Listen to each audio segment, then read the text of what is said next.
ఎవరి బర్త్డేని మనం క్రిస్మస్ గా జరుపుకుంటాం? జీసస్ మదర్ పేరేంటి? మరియా ఎవరికి ప్రదానము చేయబడింది? యేసుక్రీస్తు పుట్టినప్పుడు ఆయనని ఎక్కడ పడుకోబెట్టారు? పశువుల తోటలు. జ్ఞానులు యేసయ్యను ఎలా కనుగొన్నారు? జ్ఞానులు యేసయ్యకు ఏమి బహుమతులు ఇచ్చారు? బంగారము, సాంబ్రాణి, గోడ. యేసుక్రీస్తు జన్మించినప్పుడు యూదయలో ఎవరు ఏలుతున్నారు?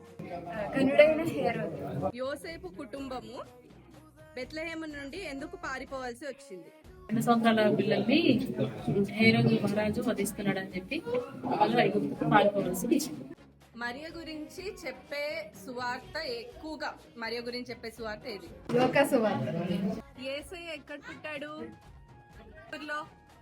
యోసేపుకి వచ్చిన కళ గురించి గబ్రియేలు దూత యోసేపు కళలో వచ్చినప్పుడు ఏ సువార్తలో రాసింది? గొర్రెల కాపర్లకి దూత చెప్పిన వార్త చెప్పిన తర్వాత వాళ్ళు ఏం చేశారు? దేవుణ్ణి చూడడానికి బెత్లెహేముకి వెళ్ళారు. యేసుక్రీస్తు బెత్లెహేములో పుడతాడని ప్రవచించిన ప్రవక్త ఎవరు? యేసుక్రీస్తు తండ్రి పేరేంటి? యేసుక్రీస్తు పుట్టాడు అని గొర్రెల కాపర్లకు ఎవరు చెప్పారు? ఇమ్మానుయేల్ అన్న పేరుకి అర్థం ఏంటి? దేవుడు మనకు తోడాలి. యేసుక్రీస్తు పుట్టినప్పుడు జరిగిన జనాభా సంఖ్య ఎవరు ఆదేశించారు?